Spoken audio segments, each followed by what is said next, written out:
Welcome to all the participants today.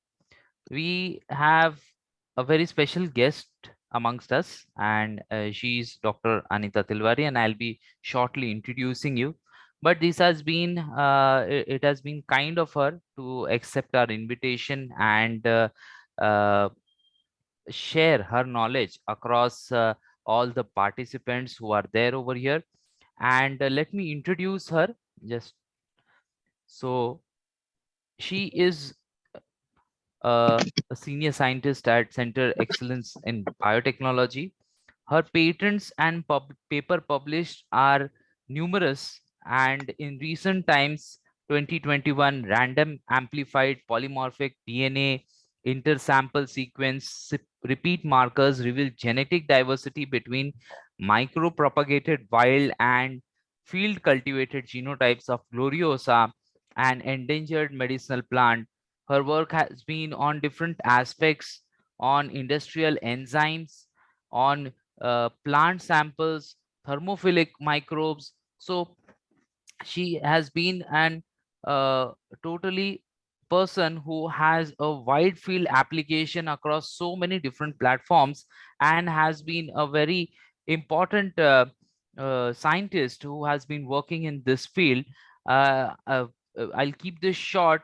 She has a very long list of publications of around 19, and all of them are totally different but very unique and versatile by nature. So without much of a delay, I would now start the session, and I once again welcome Dr. Anita Tilwari ma'am. And we are so much thankful that she has accepted our proposal and will be briefing us on the use of HPTLC in herbal related analysis.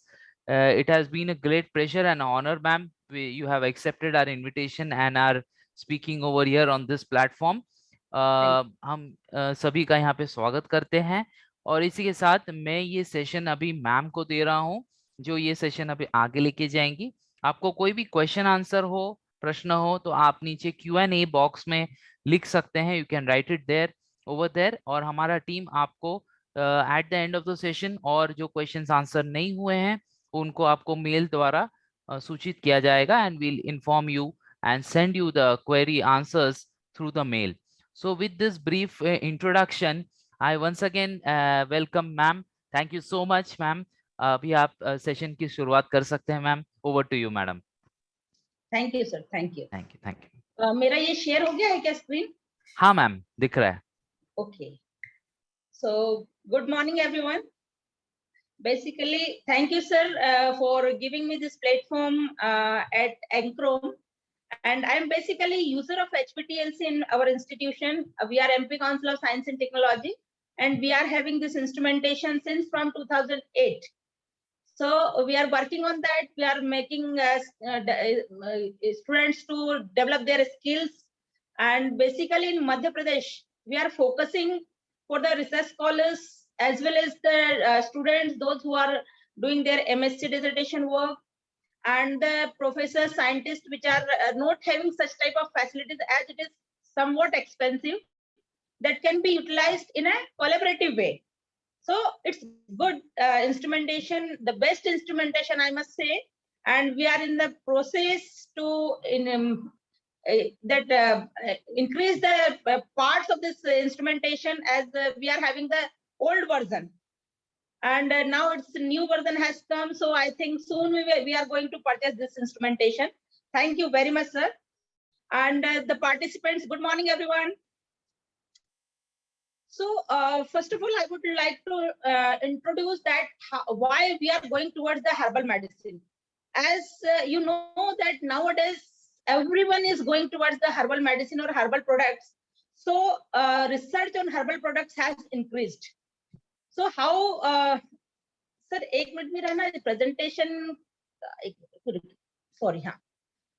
So why these herbal products are increasing in day by day use is that people are now getting aware about that herbal medicines. Since from COVID-19, I must say that many people, they have used herbal medicines for coming out from this corona pandemic. So they are now relying on the herbal medicines or herbal products. So since they are relying, so the demand is also increased.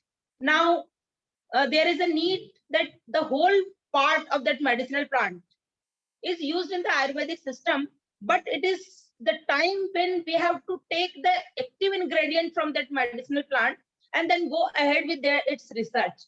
So how we can go with this HPTLC, and what is the basically HPTLC is doing with herbal medicinal plants, or what are the applications of this herbal medicinal plants and HPTLC in the human arena requirement.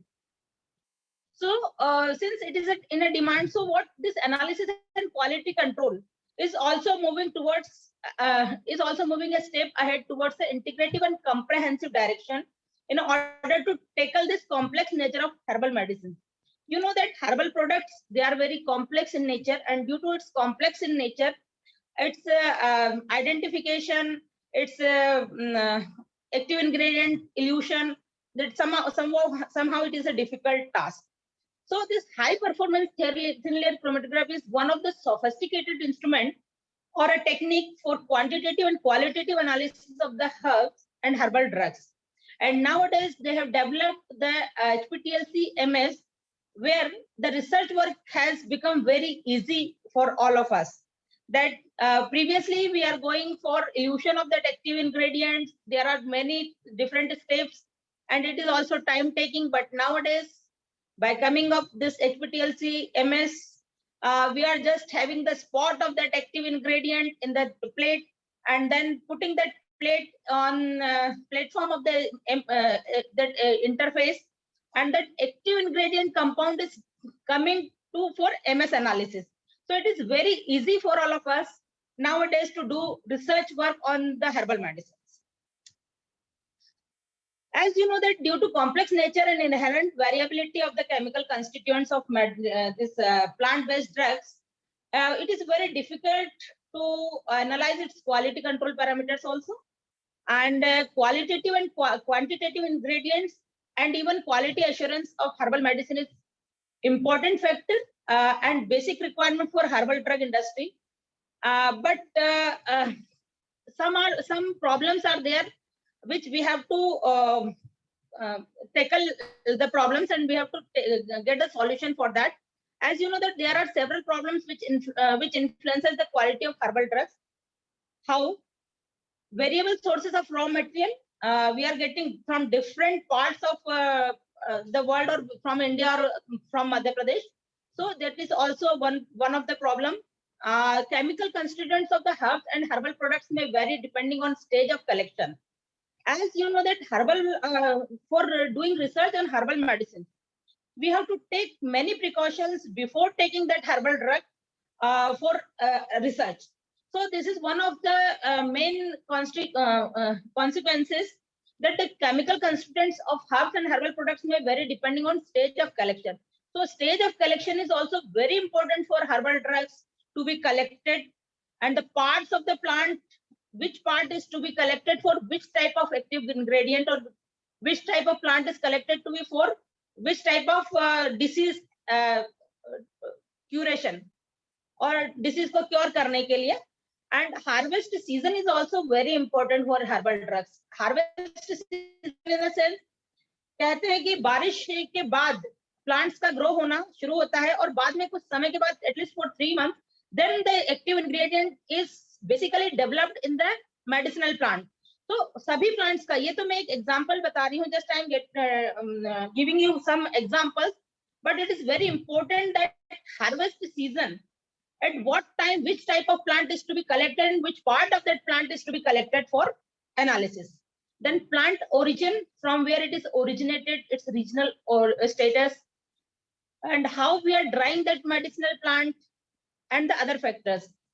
See, drying of medicinal plant and extraction of that plant is also different.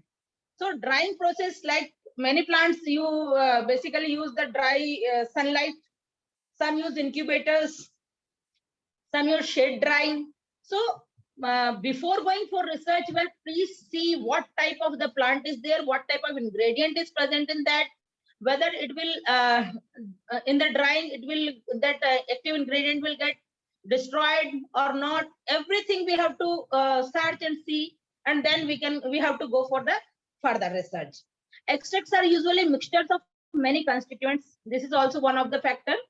And like if we are since HPTLC is giving qualitative and quantitative analysis with the exact one active ingredient, which we one means many ingredients we can quantify, but at a time we active ingredient or standard, I must say standard.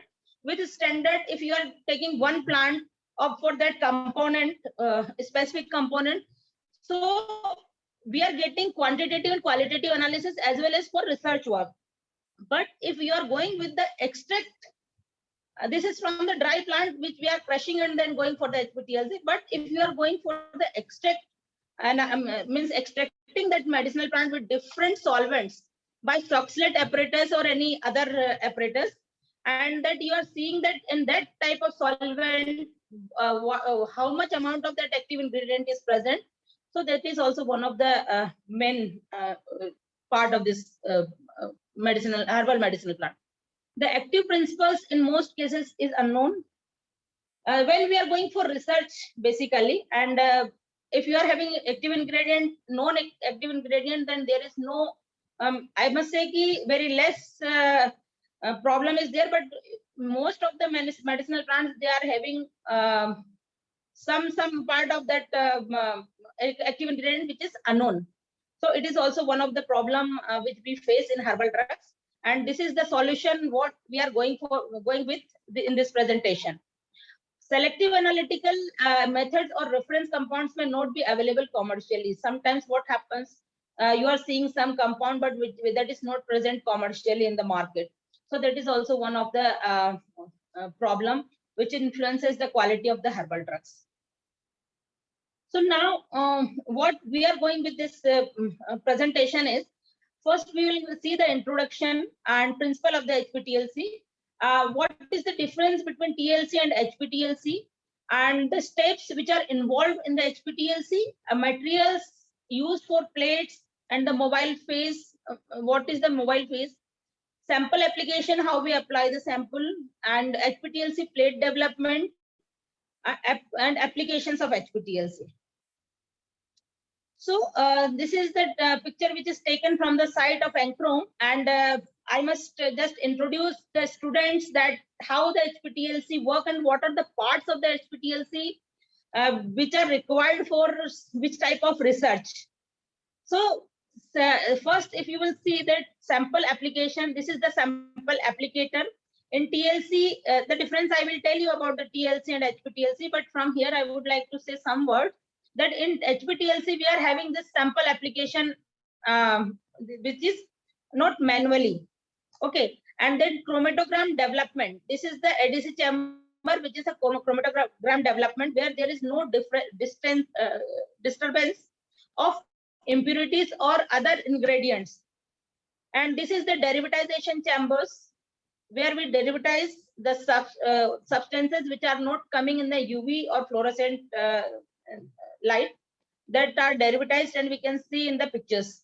This is detection evaluation. This is the scanner from where we just see this scanner gives us this type of peaks by which we see that which compound can be of this, how much amount of that compound is present in that extract.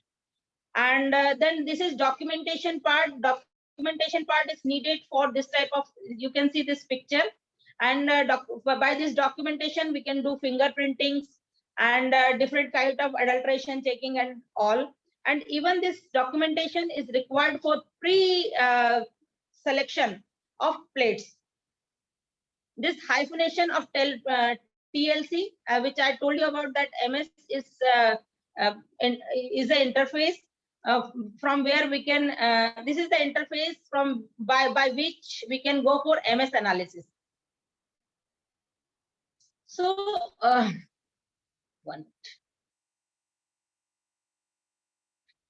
okay, now introduction. in introduction, we know that chromatography is basically a name given to the method by which two or more compounds in a mixture are physically separated by distributing between two phases, which is stationary phase and a mobile phase. And this is the sophisticated form of thin layer chromatography and involves the same theoretical principle as thin layer chromatography, where RF value is calculated. By that RF value and the width of that peak, we calculate the amount of that ingredient, or that not ingredient, that compound active ingredient, I must say. Traditional thin layer chromatography, its modern instrumentation quantitative analysis version, HPTLC, are very popular for many reasons. As you know that in HPTLC you have seen the big band has come, by which we can say that maybe 2 or 3 compounds may have merged in the same band, or with a very small distance in RF values. So this is thin layer chromatography is very popular for many reasons, such as visual chromatogram. You have seen that picture. Its simplicity, multiple sample banding, and low running and maintenance costs, disposable layers. You can see that the bands are separated in a very fine way. So this is what basic difference between this is what the basic importance of this HPTLC.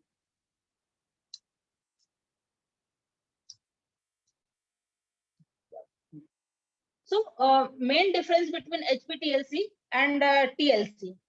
So here layer of sorbent is 100 micrometer and this is 250 micrometers.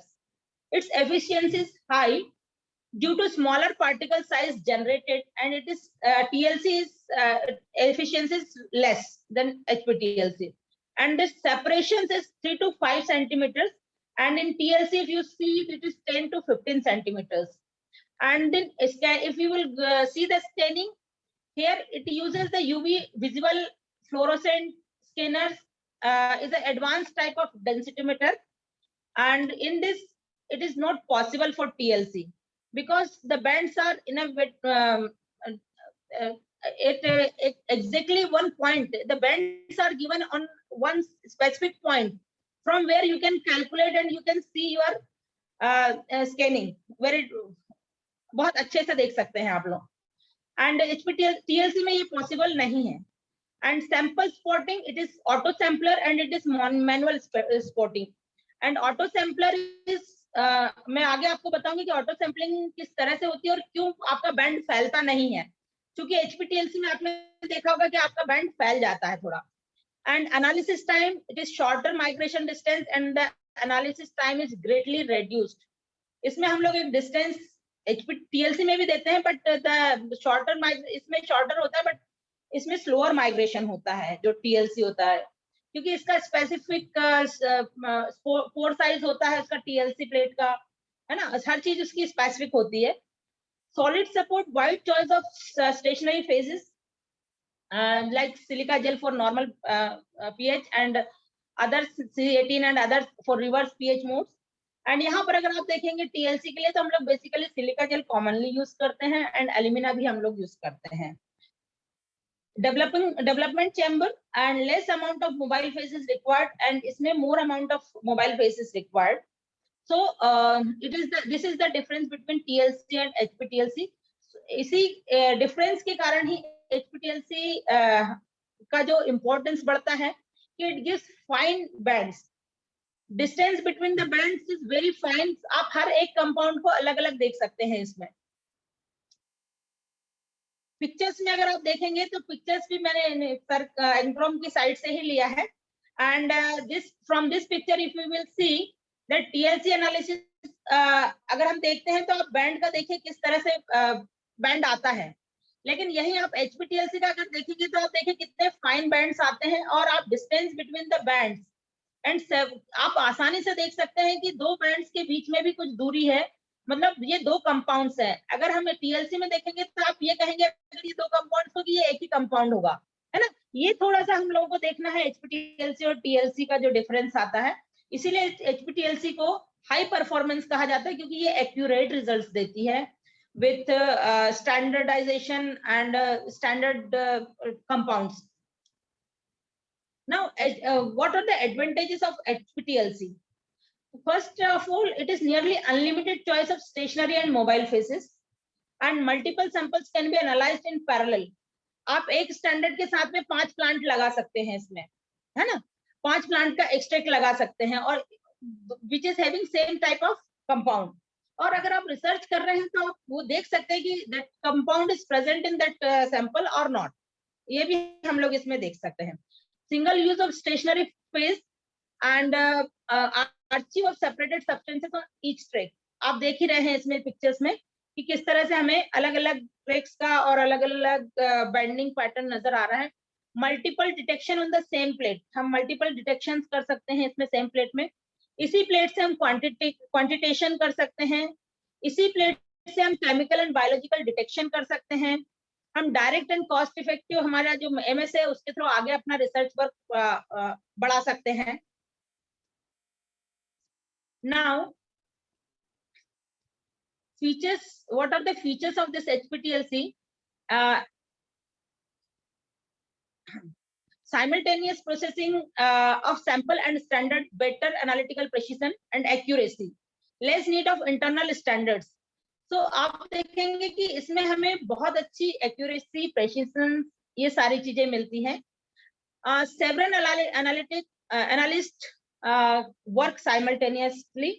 आप जैसे TLC में अगर काम करते हैं तो एक TLC plate को एक बच्चा लेकर के और आगे बढ़ाता है उसको, लेकिन आप यहाँ पर एक सैंपल, क्योंकि सैंपल लोडिंग या एप्लीकेशन, सैंपल का एप्लीकेशन बहुत ही फाइन है, बहुत अच्छे से है, ड्राई आपका बहुत आसानी से हो जाता है सैंपल जब आप लोग लोड करते हैं, तो एट ए टाइम बहुत सारे लोग उस पर आप काम कर सकते हैं और आसानी से टाइम मैनेजमेंट कर सकते हैं चीजों का। अगर आपके पास 10 रिसर्च स्कॉलर्स है, they can also work in the same platform, same instrumentation at a time, just divide करके थोड़ा थोड़ा।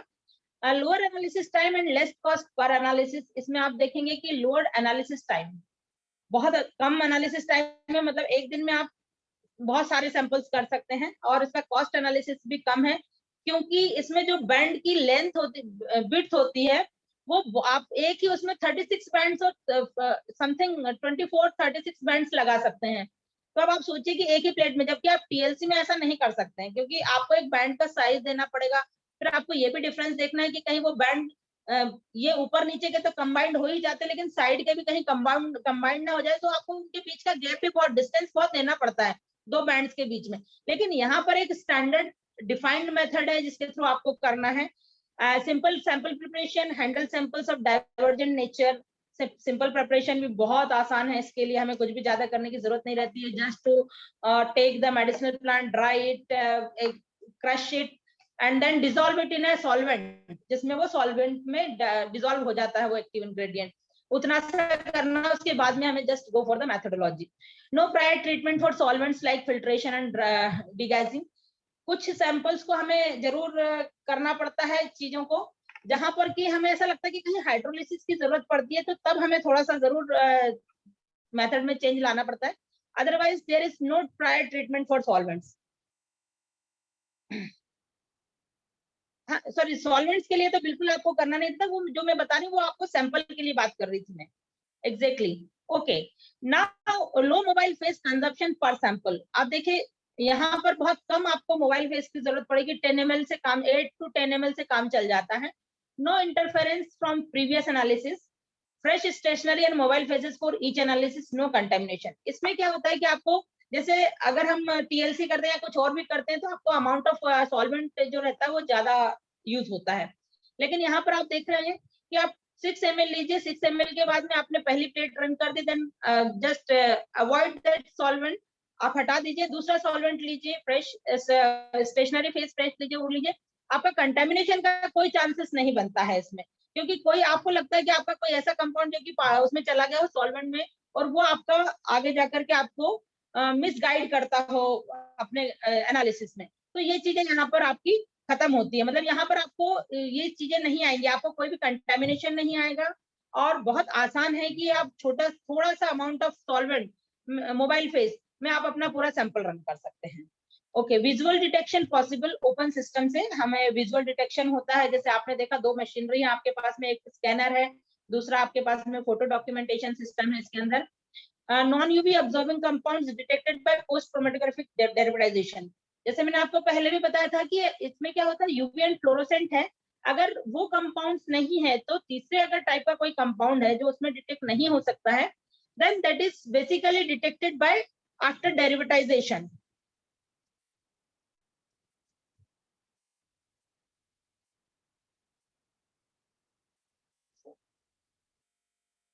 Okay.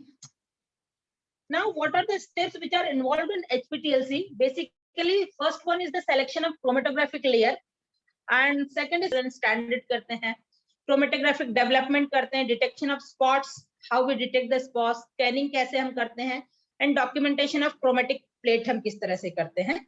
So यहाँ पर एक बेसिक दिया हुआ है कि how this sample preparation and application of sample, chromatographic development, detection of spot and documentation. उसके पहले हमें ये जो हमने आपको स्टेप बताई कि selection of chromatographic layer, pre washing and pre conditioning हमें करनी पड़ती है। उसके पहले हम बताएंगे प्रोसेस में आगे जाने से जाते हुए selection of chromatographic layer, how we select the plate for our HPTLC and which type of compound we are basically analyzing, or the active ingredient which we are analyzing. On the basis of that active ingredient in active in compound, we are using this plate type of plate or the material which is used for the plate. So this is silica gel F, which is basically utilized for almost compounds. It is 80% of the analysis are done with the silica gel F. Aluminum oxide is also one of the compound which one of the material which is used for in the plates. It is basically for basic substances and alkaloids and steroids. And there is a cellulose which is also coated on the plate, or the cellulose plates are also there, which is used basically for amino acids, dipeptides, sugar and alkaloids and cholesterol. Alkaloids. And there are some other plates which are RP2, RP8, RP18, which are basically used for non-polar substances, fatty acids, carotenoids, and cholesterol. And some other plates are also there, that is hybrid plates, that RPWF254S, basically used for analysis of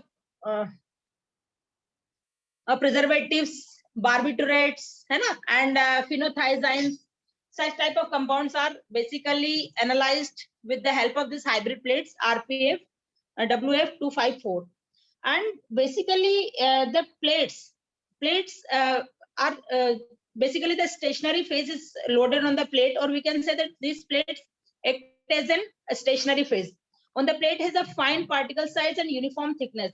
This जो मैं पहले आपको बता रही थी कि plates में क्या डिफरेंस होता है, जो हम बनाते हैं प्लेट TLC के लिए वो डिफरेंट होती है, and the plate which is made by this Merck or which is provided by this Enchrome Cameg HPTLC, it is basically a fine particles with fine particle size, and the uniform thickness is there, and the pore size which is present in the plate is also uniform. And the chamber which is given with this instrumentation, it prevents the solvent evaporation and keeps entire process dust free. The contaminants और जो हम कहते हैं बाकी जो environmental कुछ contaminants अगर उसमें आने के chances होते हैं तो वो dust free रहता है. मोबाइल फेस जो होता है इसका, अगर हम मोबाइल फेस की बात करते हैं तो mobile phase is the one of the most that moves and consist of a solvent mixture or a solvent. This phase should be particulate free and higher the quality of purity, the development of spot is better. इसमें basically क्या होता है, mobile face में is the one that moves and consist the solvent mixture. Mobile face हमारा जो compound होता है या हमारा एक्टिव इंग्रेडिएंट होता है उसको लेकर के मूव करता है ऊपर, है ना, इसमें HPTLC में. And this face should be particulate free. हम देखते हैं कि जो हमारा मोबाइल फेस होता है, मोबाइल फेस भी बहुत प्योर होना चाहिए. अगर उसमें कुछ इस तरह का पर्टिकुलेट कुछ आता है तो वो आपके डिस्टर्बेंस करेगा आपके movement of that active ingredient को. The higher the quality of purity, the development of spot is better. तो इसीलिए कहते हैं कि अगर आपकी क्वालिटी ऑफ उसका क्वालिटी प्योर है तो आपका जो स्पॉट डेवलपमेंट होगा बहुत फाइन होगा। अगर उसमें कुछ भी इम्प्योरिटीज आती है तो जो स्पॉट फाइन आता है वो फाइन ना होकर के some disturbance will be there on its curve, sorry इसका जो अपना एक डिफाइंड स्पॉट होता है उसमें कुछ ना कुछ डिफरेंस आ जाता है। And filter paper, basically filter paper is utilized in the HPTLC. जब हम लोगों को जब हम उसमें सॉल्वेंट पुट करते हैं अपने चैम्बर में तो उसके पहले we have to make the पूरा सैचुरेट करना पड़ता है उस पूरे चैम्बर को, तो चैम्बर सैचुरेशन के लिए हमें फिल्टर पेपर की जरूरत पड़ती है।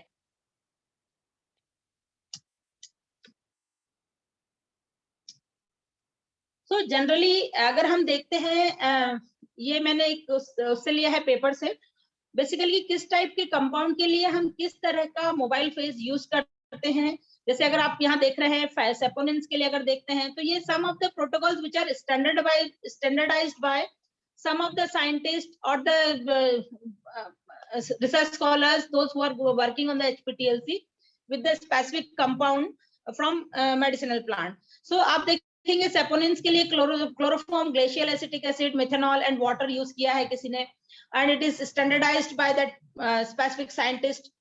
कॉमरिन के लिए अगर हम बात करते हैं तो डाइथाइल इथल एंड टॉल्यूइन का हमने रेशियो देखा है कि 1:1। यहाँ पर आप रेशियो देख रहे हैं 64:32:12:8। तो ये अपना एक रेशियो डिफाइन करते हैं कि उससे कितना अच्छा आपको उस कंपाउंड का यील्ड मिलेगा। तो इसके बेस पे ये डिफाइन होता है कि आपका क्या मोबाइल फेज आपको यूज करना चाहिए किस एक्टिव कंपाउंड के लिए।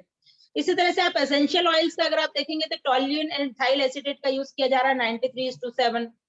पिगमेंट्स के लिए अगर आप देखेंगे तो different types of mobile phase use किया जा रहा है। और मोबाइल फेज बेसिकली 3 और 4 से ऊपर नहीं होना चाहिए उस लिक्विड का, मतलब जो आप हम लोग यूज कर रहे हैं जैसे ethyl acetate, formic acid, glacial acetic acid and water. अब ये यहाँ पर 4 कंपोनेंट्स 4 लिक्विड्स हैं जो हम लोग यहाँ पर यूज कर रहे हैं, या फिर 4 केमिकल्स है which we are using here, लेकिन 4 से ज्यादा अगर यूज होता है तो वो बेसिकली अवॉइड किया जाता है। Terpenes, chloroform, methanol and water आप देख रहे हैं कि ये किस रेशो में, तो ये इस तरह का एक चार्ट एंक्रोम के पास भी मिल जाएगा। एंक्रोम अपना एक आपको प्रोवाइड करता है, आप लोगों को अगर फैसिलिटी की जरूरत पड़ती है तो आप लोग बात कर सकते हैं। तो ये चीजें हैं जो इन सबका स्टैंडर्डाइज पार्ट है कि लोग हर साइंटिस्ट ने इन्होंने भी अपना एक स्टैंडर्डाइज किया है, जो एंक्रोम और एचपीटीएलसी हमारा कैमेक वाले हैं, कैमेक का भी अपने स्टैंडर्डाइज प्रोटोकॉल्स हैं। साथ में ही हमारे कुछ रिसर्च स्कॉलर्स ने भी अपने प्रोटोकॉल स्टैंडर्डाइज किए हैं, तो may be there may be some variation in that protocol और द मोबाइल फेस। लेकिन मोबाइल फेस का मीनिंग ये है कि वो सम जो भी आपका एक्टिव कंपाउंड है उसको बहुत फाइन वे में उसने दिया होगा, बहुत हाई अमाउंट में दिया होगा। That's why that standard method has been given in this table. Okay, now good solvent system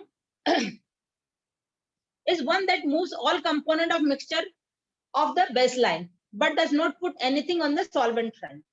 तो हमारा जो गुड सॉल्वेंट सिस्टम अगर होगा तो वो हमारा इस तरह से होना चाहिए कि जो मिक्सचर ऑफ द बेसलाइन नहीं दे and but does not put anything on the solvent front, solvent front के ऊपर कुछ भी इस तरह का हमें शो ना करता हो।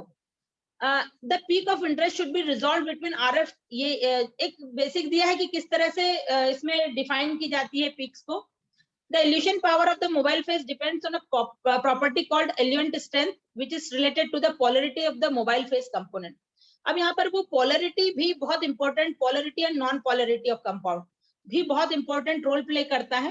The more non-polar the compound, the faster it will elute.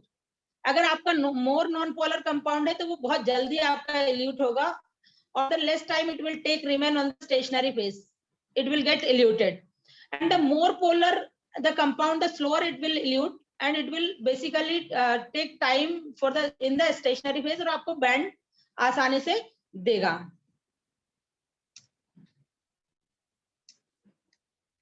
ना सैंपल प्रिपरेशन की अगर हम बात करते हैं तो सैंपल प्रिपरेशन में आप ये एक लिया है, मैंने इन्हीं लोगों का लिया है कि how the sample is prepared for HPTLC. वो तो एक्सट्रैक्ट के लिए ले, आप किसी सैंपल के लिए ले, किसी टेबलेट के लिए ले, एग्जैक्टली बेसिकली सेम होता है। जैसे हमने मेडिसिनल प्लांट की बात करी है अगर सैंपल के लिए, तो मेडिसिनल प्लांट में हर्बल ड्रग्स या मेडिसिनल प्लांट की अगर हम बात करते हैं तो मेडिसिनल प्लांट को जैसे मैंने बताया कि आपको एक तो सीजन इस तरह से वेरीफाई करके आपको सेलेक्ट करना पड़ेगा, कलेक्ट करना पड़ेगा। After collection you have to dryness की मेथड भी आपकी स्पेसिफिक होनी चाहिए on the basis of that active ingredient. आपने ड्राई किया, ड्राई करने के बाद उसको पाउडर फॉर्म में लेकर आ गए, आप देख रहे हैं यहाँ पर ये पाउडर फॉर्म में ले आए, और पाउडर फॉर्म के बाद आप उसको almost most of the active ingredients that dissolve in methanol, but कुछ ऐसे होते हैं जो स्पेसिफिक किसी सॉल्वेंट में डिसॉल्व होते हैं, तो वो जो होते हैं उनको आपको स्पेसिफिक देखना पड़ेगा, समझना पड़ेगा, उसकी क्वालिटी देखनी पड़ेगी, वो क्या कंपाउंड है, किस चीज में डिसॉल्व होता है, कैसे डिसॉल्व होता है, वो सारी चीज देख करके then now you have to sonicate it. अगर आपके पास सोनिकेट नहीं है, सोनिकेटर नहीं है, तो सोनिकेटर की जगह आप उसको, आपके पास वर्टेक्स मिक्सचर होता है, वर्टेक्स मिक्सचर में कर सकते हैं, क्योंकि हम लोग लैब में जो करते हैं वर्टेक्स मिक्सचर यूज कर सकते हैं इसके लिए, अगर आपके पास सोनिकेटर नहीं है तो। क्योंकि सोनिकेटर क्या करता है कि अगर आपका हार्ड है सॉल्वेंट में डिसॉल्व होने में, तो उसको थोड़ा सा अच्छे से डिसॉल्व कर देता है। लेकिन इवन तो अगर आप वर्टेक्स में आएंगे, वर्टेक्स जो मिक्सचर रहता है, तो उसमें भी अच्छे से मिक्स हो जाती हैं चीजें और डिसॉल्व हो जाती हैं, अच्छे से डिसॉल्व हो जाता है। Then centrifuge it and use the supernatant.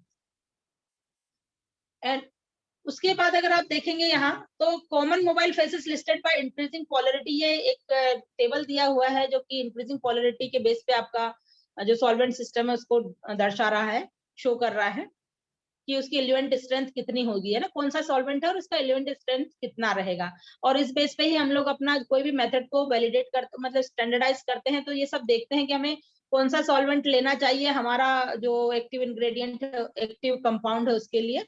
तो इसको हमें ये टेबल भी देखना पड़ता है। बेसिकली फार्मेसी वाले या केमिस्ट्री वाले, बायोकेमिस्ट्री वाले लोग इसको बहुत अच्छे से समझ पाते हैं। Then activation of pre coated plate.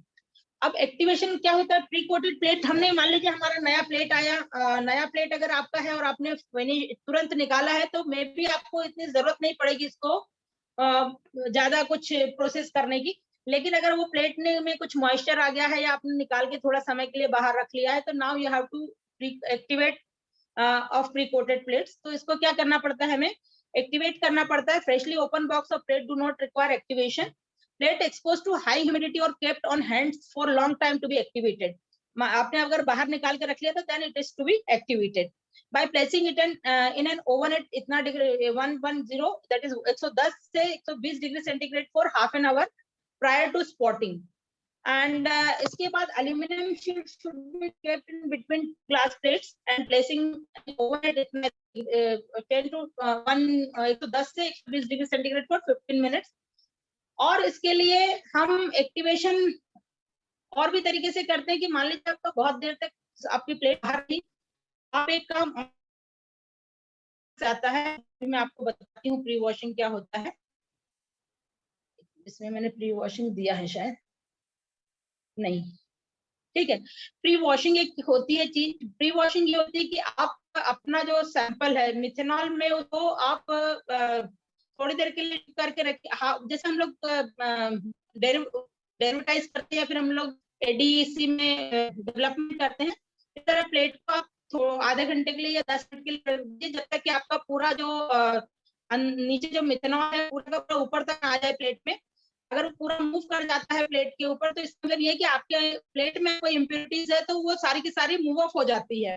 तो प्री वॉशिंग भी एक तरीका है, और प्री वॉशिंग के बाद उसको फिर एक्टिवेशन करना ही पड़ता है।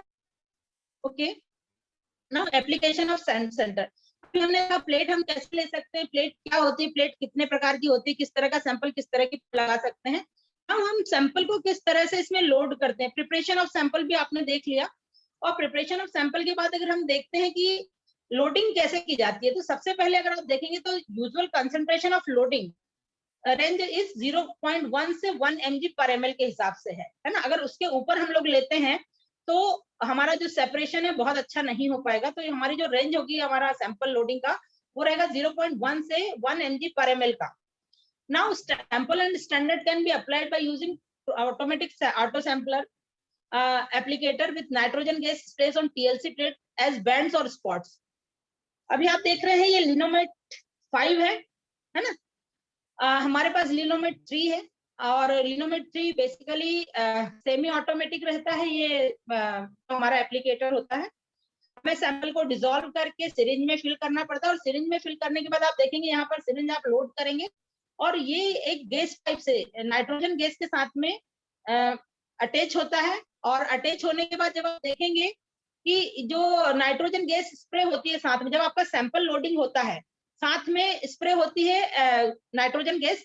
और नाइट्रोजन गैस बेसिकली जो मेरा एक्सपीरियंस कहता है कि जब हम सैंपल लोड करते हैं तो बहुत जल्दी उसको ड्राई कर देता है सैंपल को, और यही कारण है कि वो जो हमारा सैंपल है वो फैलता नहीं है। जैसे आप टीएलसी में देखेंगे तो वो गोल बन जाता है, ड्रॉप एक डालते हैं वो गोल बन जाता है, या हम स्पॉट भी लगा देते हैं वो फैल जाता है। यहाँ पर फैलने का वो चांसेस नहीं है, इसलिए ये फाइन और हाई परफॉर्मेंस कहलाती है। Band wise application has an advantage of better separation and high response to densitometer. इसका बैंड एप्लीकेशन जो है वो हमें बेटर सेपरेशन देता है और high response for densitometric study देता है। ठीक है। Now selection of mobile phase depends upon the compound. मैंने जैसे आपको पहले भी बताया है, अगर नॉर्मल फेज है आपका तो stationary phase is polar and mobile phase is non polar, और non polar compound selected first because of lower affinity with stationary phase. ये मैं आपको एक बार पहले भी बता दी हूँ, लेकिन यहाँ पर भी आप देख लीजिए। और polar compound retains because of higher affinity with the stationary phase. Affinity अगर हायर होगी तो ऑब्वियसली वो अपने मूव आसानी से करेगा और उसमें रहेगा, अटैच रहेगा वो कंपाउंड। एंड रिवर्स फेज की अगर हम बात करते हैं, stationery phase is non polar and mobile phase is polar, and polar compounds eliminate first because of lower affinity and non-polar compounds retains because of higher affinity with the stationary phase। तो ये दो प्रकार के हमारे phase है, reverse and normal phase. अगर हमें इसमें 3 से 4 component mobile phase should be avoided, मतलब 3 से और 4 से अगर ऊपर होता है, जैसे मैंने आपको पहले भी बताया, अगर उससे ऊपर हमारा मोबाइल फेज होता है कंपोनेंट से, जैसे जो हमने लिक्विड यूज किए थे, जो केमिकल किए थे, अगर हमारे 3 और 4 से ऊपर होते हैं तो वो थोड़ा अवॉइड करना चाहिए, क्योंकि उससे भी हमारे रिजल्ट्स में वेरिएबिलिटी आ सकती है। Multi component mobile phase once used not recommended for further use, and solvent composition is expressed by volume to volume and sum of the volume is usually 100। Basically जो मल्टी कंपोनेंट अगर हम लोग कर रहे हैं तो उसको सिंगल टाइम यूज करके और ताकि उसकी जो कहेंगे हम लोग इम्प्योरिटीज आने के चांसेस होंगे वो नहीं आएंगे, इसलिए हमें नहीं करना चाहिए।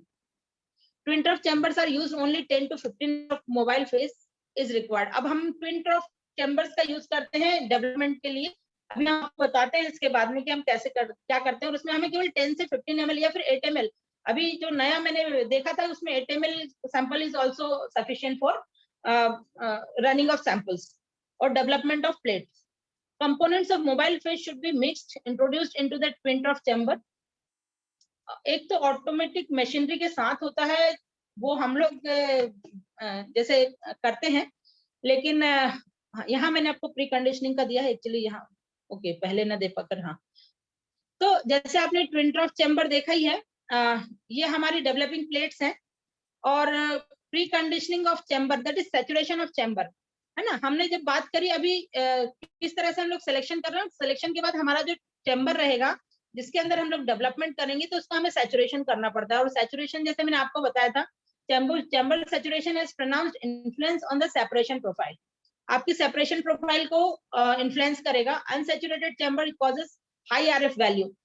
अगर हम अनसैचुरेटेड करेंगे तो क्या होगा कि मूवमेंट उसका होगा, वो हो सकता है डिफाइंड ना हो, फाइन ना हो, और जिगजैग वे में भी हो सकता है, जहां पर अगर उसको कहीं बीच में इम्प्योरिटीज या कुछ इस तरह का आया तो वो मूवमेंट में थोड़ा टाइम लगा सकता है, तो उसकी आरएफ वैल्यू में वेरिएशन आ जाएगा।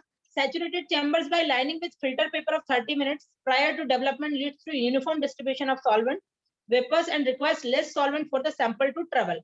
अगर हम उस प्लेट को उस चैम्बर को अगर हम सैचुरेट कर लेंगे फिल्टर पेपर के थ्रू, तो हमारा जो उसका डिस्ट्रीब्यूशन है वो यूनिफॉर्म होगा, हमारे कंपाउंड का डिस्ट्रीब्यूशन, या फिर हमारा जो प्लेट बनेगा वो बहुत तरीके का प्लेट बनेगा, उसमें movement of that compound is uniform, आपका बैंड पैटर्न बिल्कुल यूनिफॉर्म आएगा, and requires less solvent for the sample to travel. और इसमें बहुत, अगर हम ज्यादा नहीं करेंगे सैचुरेशन तो क्या होगा कि वो आपका सॉल्वेंट भी बहुत ये मोबाइल फेज भी बहुत ज्यादा यूज होगा उसमें, तो हमें मोबाइल फेज को भी अपना बचाना है, साथ में उस सैचुरेशन से हमारा जो बैंडिंग डिस्ट्रीब्यूशन है, जो यूनिफॉर्म डिस्ट्रीब्यूशन है वो आता है, और RF वैल्यू हमारी एग्जैक्ट आती है जो आनी चाहिए।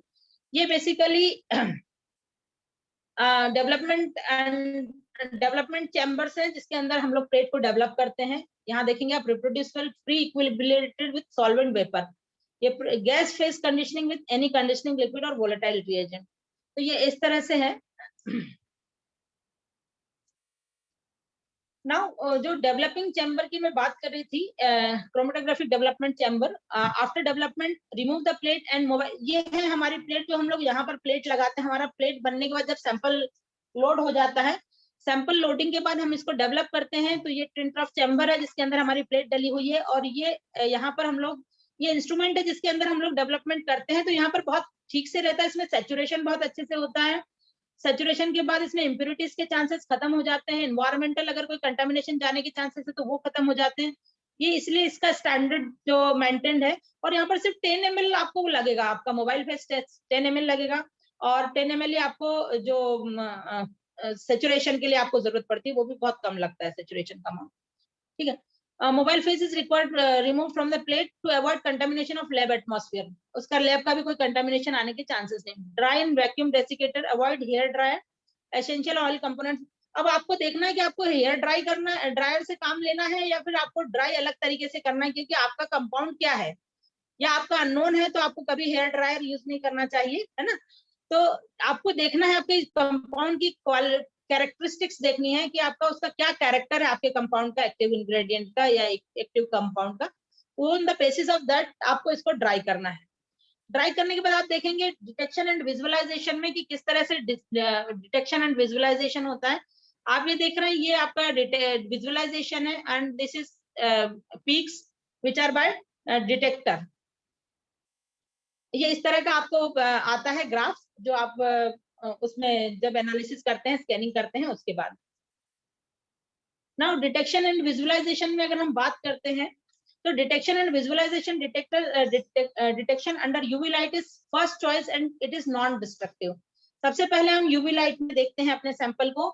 spots of fluorescent compound can be seen at 254 nm short wavelength or 366 nm, that is long wavelength। अगर आपका कोई फ्लोरोसेंट कंपाउंड है तो आप इस वेवलेंथ में देख सकते हैं 254 से 366 nm में। And spots of non-fluorescent compounds can be seen by using fluorescent stationary phase like silica gel F।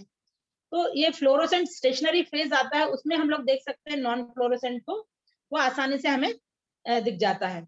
Non UV absorbing compounds are visualized by dipping the plates in. अब अगर मान लीजिए आपका नॉन यूवी अब्सॉर्बिंग कंपाउंड है और fluorescent compound भी नहीं है, तो अभी आपको क्या करना पड़ेगा, you have to dip that compound, और डेरिवेटाइज, हम कहेंगे उसको डेरिवेटाइजेशन भी कहते हैं, dipping the plates in 0.1% iodine solution. तो उसमें डिप करने के बाद आपको वो बैंड्स नजर आ जाएंगे। When individual compound does not respond to UV, then derivatization is required with a suitable visualizing agent। तो आपको अभी हमने क्या किया, 0.1% आयोडीन सॉल्यूशन है। इस तरह के और भी बहुत सारे सॉल्यूशंस होते हैं जो आप लोग इसके अंदर यूज कर सकते हैं। उसका भी एक टेबल और चार्ट इन लोगों ने बहुत अच्छा बना के रखा है, एंक्रोम वालों ने। तो आप वो चार्ट को देख सकते हैं, लोगों से आप रिक्वेस्ट कर सकते हैं, और वो मुझे अपने काम करने के लिए बहुत आसान होता है कि मुझे क्या करना है आगे।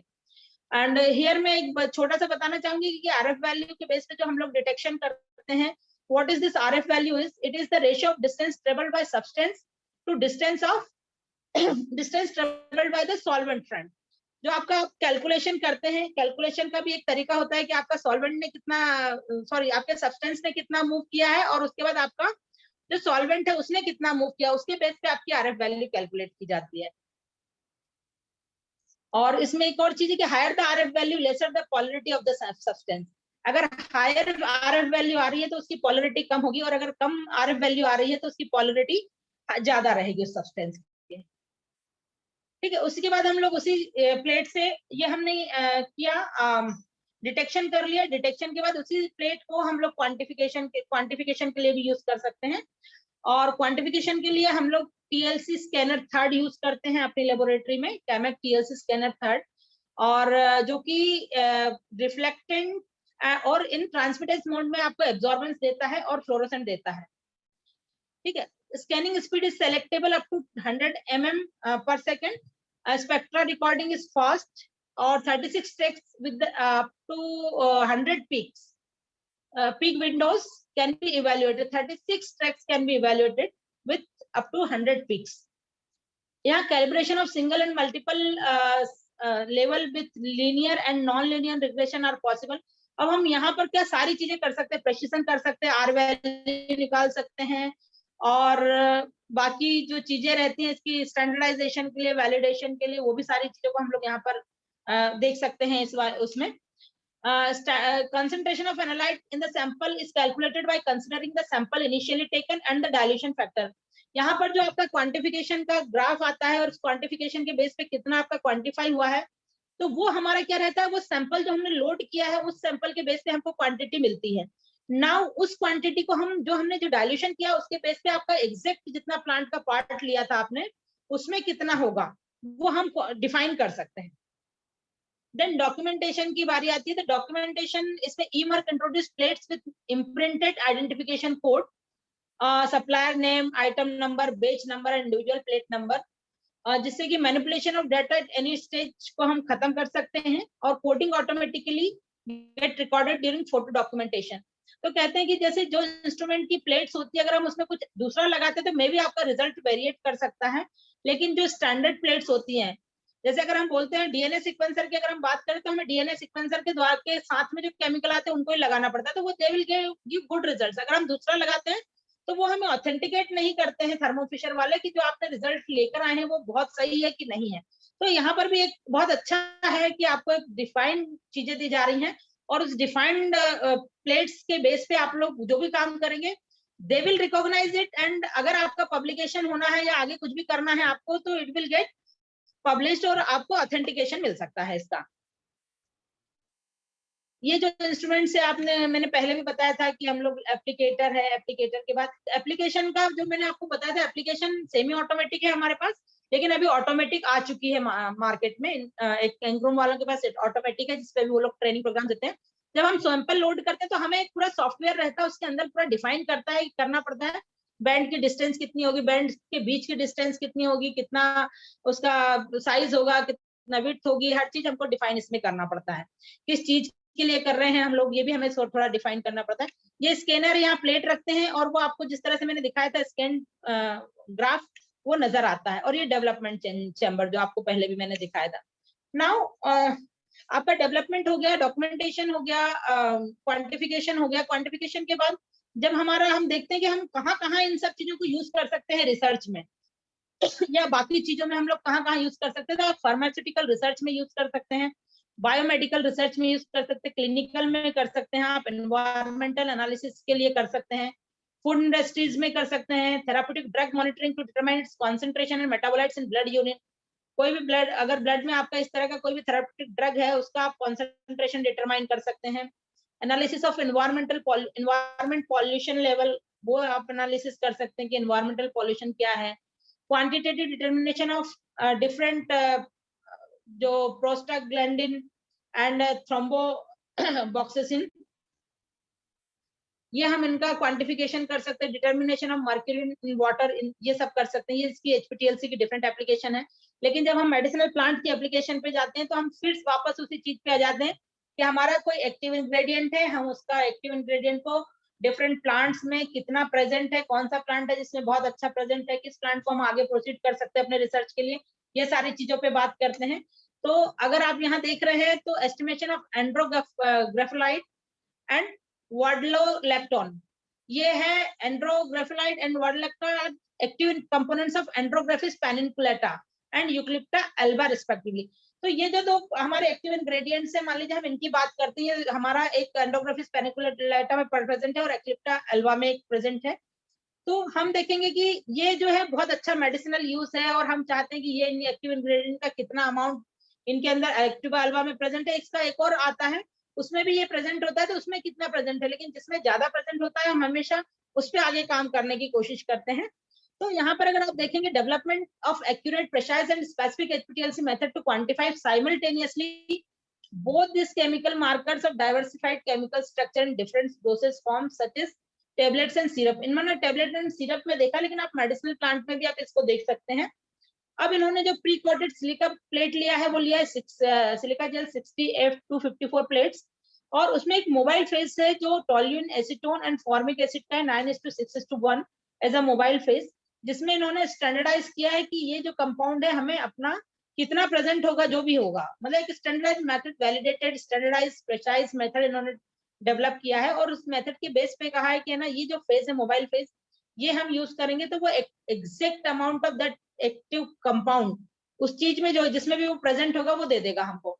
एंड डिटेक्शन वेवलेंथ इसकी जो है वो 254 nm यूज की जाएगी। तो ये एक स्टैंडर्ड प्रोटोकॉल जैसे किसी ने डेवलप किया है, और उसी में उन्होंने कहा है कि हमें जो spot calibration curve was found to be linear between 200 and 400 nanogram per spot for andrographolide and 100 to 200 nanogram spot for जो अपना है वेडोलैक्टोन। अब ये इस तरह से डिफाइन कर देते हैं कि ना जब हम लोग वैलिडेशन और ये सारी चीजें, तो वैलिडेशन जो एक पार्ट होता है बहुत बड़ा पार्ट है रिसर्च के लिए, क्योंकि हम कोई भी चीज करते हैं, किसी भी चीज को लेकर आते हैं, तो जरूरी नहीं है कि हमारा जो स्टैंडर्डाइज इन्होंने मेथड दिया है बिल्कुल एग्जैक्टली वही काम कर ले। हो सकता है ऑन द बेसिस ऑफ आपके केमिकल, आपकी लेबोरेटरी प्रैक्टिसेस, थोड़ा बहुत कुछ वेरिएशन इनमें हो सकता है जो हम लोग कर सकते हैं।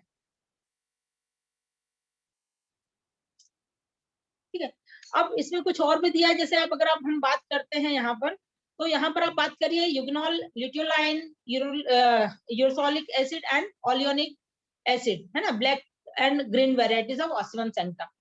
जो ऑस्मियम सैंक्टम में ये 4 प्रकार के कंपाउंड्स हैं, लेकिन अब ये चारों प्रकार के कंपाउंड में थोड़ा सा वेरिएशन है उसको देखने में, या फिर हम कहेंगे कि आगे हम लोग एचपीटीएल से प्रोसेस करने के लिए।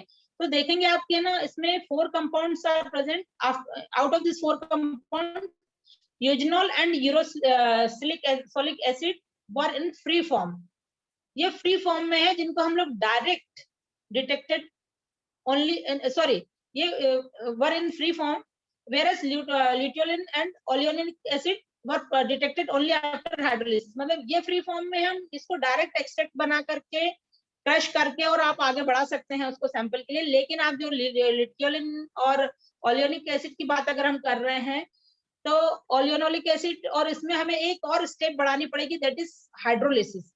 तो वो डिपेंड करता है, क्योंकि वो फ्री फॉर्म में प्रेजेंट नहीं है, वो किसी फॉर्म में अटैच्ड है, उसको you have to detect from that, तभी आप उसका अमाउंट देख पाएंगे। अगर वो अटैच्ड रहेगा तो आप उसको फॉर्म को या उस कंपाउंड का वो नहीं देख पाएंगे कि वो कितना उसमें प्रेजेंट है। इसी तरह से अगर हम देखेंगे eugenol and ursolic acid were quantified from methanolic extract and the samples were hydrolysed to obtain the glycones of luteolic and oleanolic acid. तो ये हमारा एक नया एक छोटी सी स्टेप जो है वो एड ऑन हो जाती है। मतलब एक रिसर्च किस तरह से डिफरेंशिएट करता है किसी एक्टिव इंग्रेडिएंट को लाने में और उसको देखने में, उसको डेवलप करने में, या उसका क्वांटिफिकेशन करने में, या उसको आगे रिसर्च के लिए बढ़ाने के लिए। तो ये इस तरह से इसमें दिया है कि किस तरह से हम लोग क्या कर सकते हैं और किस तरह से उसकी आरएफ वैल्यू कैलकुलेट कर सकते हैं। यहाँ पर एक बहुत अच्छी चीज बताई जो मैंने आपको बीच में भी बताया था कि जो eugenol and ursolic acid are present in free form, but eugenol is detected under UV light, है ना। यूजिनॉल जो रहेगा वो अंडर यूवी लाइट आपको डिटेक्ट होता है 280 nm में विदाउट डेरिवेटाइजेशन।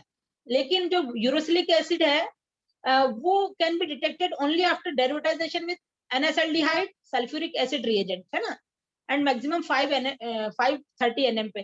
तो आप देखिए इनमें आप दोनों कंपाउंड में आसानी से डिफरेंशिएट भी कर सकते हैं कि किस तरह से आप इसको देख सकते हैं यूवी में और डेरिवेटाइजेशन के बाद में, क्योंकि ये जो यूरोलिक एसिड होता है, यूरोसोलिक एसिड होता है, वो उसको डेरिवेटाइजेशन की जरूरत होती है। इसी तरह से अगर आप लिटियोलिन की देखेंगे और ओलियोनिक एसिड का, तो इनमें भी डिफरेंशिएट इसी तरह से कर सकते हैं आप लोग, एक को डेरिवेटाइज करना पड़ेगा, एक को आप यूवी में देख सकते हैं, है ना।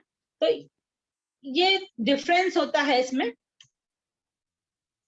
ये सैंपल का जो टोटल ओवरऑल मैंने आपको बताया था। अब आगे हम हमारा सैंपल हमने एनालिसिस कर लिया, इसकी एप्लीकेशन अगर हमने देख ली है क्या क्या एप्लीकेशन हो सकती है, तो एप्लीकेशंस के बाद हम देखेंगे कि हमारा जो quantification, qualitative and quantitative estimation हमने किया था हमारे एक्टिव कंपाउंड का, अब हमें ये पता है कि वो एक्टिव कंपाउंड एक जगह पे स्पॉट बना करके है और उस स्पॉट को हमें आगे प्रोसीड करना है इन विट्रो स्टडीज में। नाउ इन विट्रो स्टडीज में भी हम यहाँ से एक बहुत अच्छा जो मैंने कैप्चर किया है एक पार्ट इस एचपीटीएलसी से और एनएम ये एमएस एचपीटीएलसी एमएस से, इंटरफेस जो इन्होंने इन्वेंट किया it is very important and बहुत अच्छा है, क्योंकि हमें पहले क्या करना पड़ता था रिसर्च में, पहले इल्यूट करना पड़ता था, फिर इल्यूट के बाद में बहुत सारे कॉलम ये वो बहुत सारी चीजें लगा करके उस एक्टिव कंपाउंड को लाना पड़ता था, even though that may be that was not pure, लेकिन हमें उस स्टेज पर लेकर आना पड़ता था। उसके बाद हम उसको एलसीएमएस और इस तरह की उस पर लेकर जाते थे, एमएस हम लोग करवाते थे बाद में।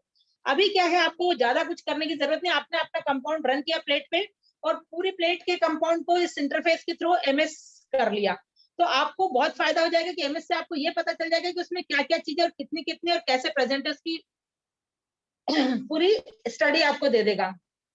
तो आपका एक तो यहीं पर एक पेपर तो यहीं मैं कहूंगी डेवलप हो गया आपका यहीं पर, इतने ही प्रोटोकॉल को करने के बाद में।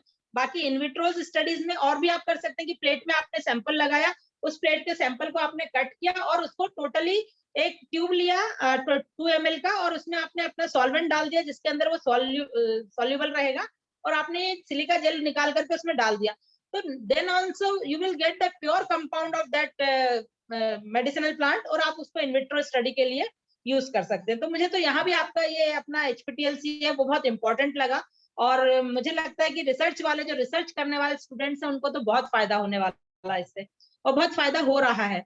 तो ये आप देखेंगे ये है basically principle of TLCMS is nothing, वो जो आपने किया और उसको just to go for the MS।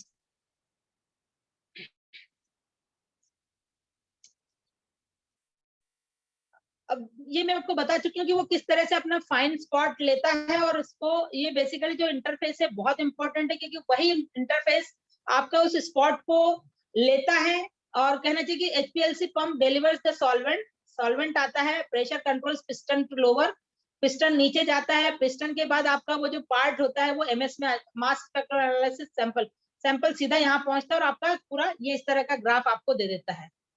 तो आपको उसका पूरा रिलेटिव अबंडेंस क्या है, उसका कितना है, सब मिल जाता है इसमें।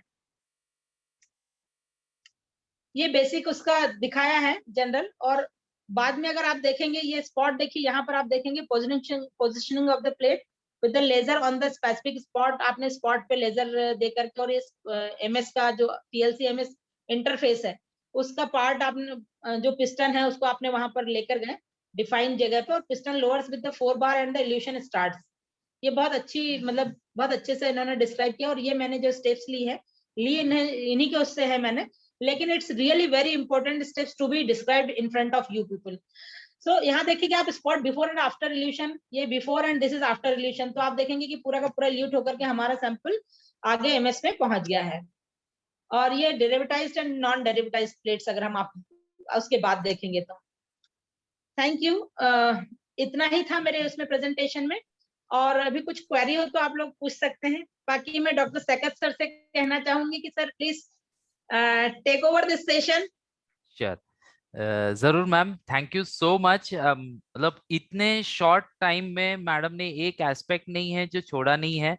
हमारे साथ बहुत सारे एनालिस्ट है, रिसर्चर्स है। In fact I would like to also inform you कि हमारे कैमैक के principal is also there over here and he is listening to your lecture and the way ma'am has presented we hear a lot of things, understanding कि ये करना चाहिए वो करना चाहिए, ये सब हम सोचते हैं, लेकिन प्रैक्टिकली जब हम करते हैं तो क्या क्या प्रॉब्लम्स है, क्या क्या ट्रबल शूटिंग है, मैडम ने एकदम बेसिक से वो सब क्लैरिटी इसमें दिया है।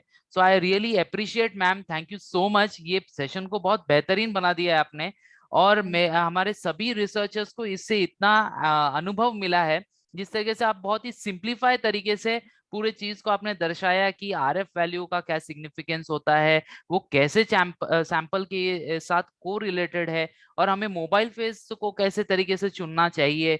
मतलब हम सिखाते हैं लेकिन जो प्रैक्टिकली करते हैं उनको और ज्यादा बारीक से जानकारी रहती है, और वो मैम ने बहुत बेहतरीन तरीके से यहाँ पे एक्सप्लेन किया है हमारे सभी रिसर्चर्स को। I am so much thankful to ma'am.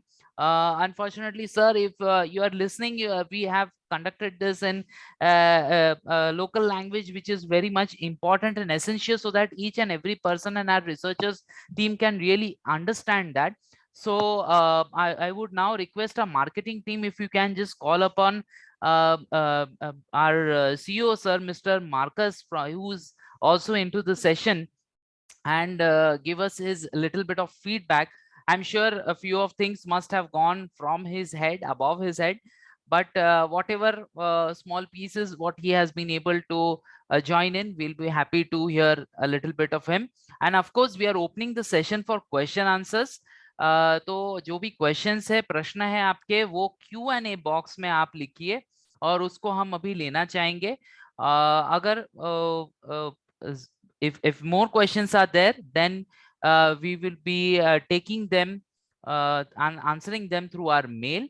You will definitely get your certificates. Don't worry about them. Ma'am has exited because she has an urgent meeting to attend. So once again, thank you so much, ma'am, for this session.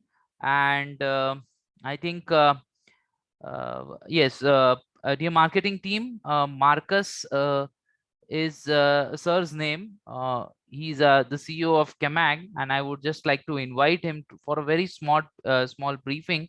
And I just now saw him in the participants list, so a little bit of word from him till we get the questions. And thank you all for being with us. And in this session, आप सभी को एनक्रोम की तरफ से बहुत ही ज़्यादा धन्यवाद. You can take the inputs which ma'am has provided, and for further details we are always there to help you out. So yeah, marketing team, can you hear me? Sir.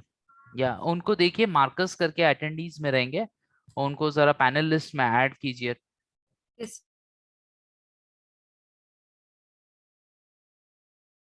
MARKUS.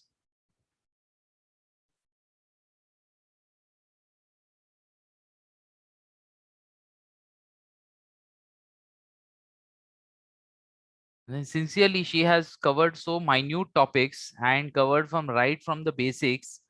We all experience these problems of analyzing samples and especially herbal matrices. But we have theories. Yes, this happens like this happens like this. But when you hear it from an actual person who has handled the equipment, who is working on it, and gives you inputs that these things, if you do, you get the right quality of results which you require, like a simple concept of just the impurity of the solvents. That's a very small thing, but it's very beautifully highlighted. So we understand that these things have to be really maintained in. Hello, sir.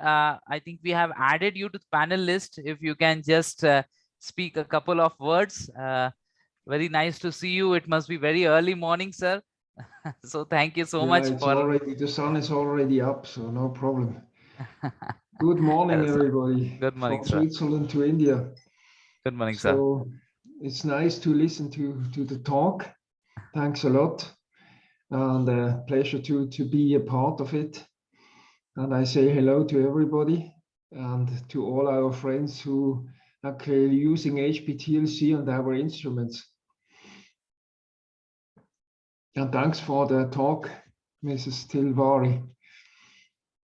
So thank you so much, sir, for these encouraging words. And thank you also, ma'am, for being a part of this. We have really thoroughly, all our listeners and especially the research fraternity which is working will definitely benefit from your inputs which we have provided. And as you see, our sir from Kemag is behind a virtual background, which is the pro generation of equipment which we have recently launched in. And it's an robotic HPTLC, totally autonomous without any human intervention. So now things are becoming more simplified and easier for a researcher to work and really get a lot of data out of it. So do contact us if you just need to see how it works or you want technical details. Feel free to ask us any questions at lab@ancrom.in. The email ID will be posted in the chat box. And thank you so much, sir, for being a part of it. Thank you so much, ma'am. Once again, from the entire team of Ancrom, I am highly appreciating for your effort and valuable time which you have spared. And with this, we'll keep it short, nice scripts, and we'll end this session now. So with all your permission, Marcus sir and Dr. Anita ma'am, we will now like to end this session. Thank you. Goodbye, everybody. Goodbye. Thank you, sir.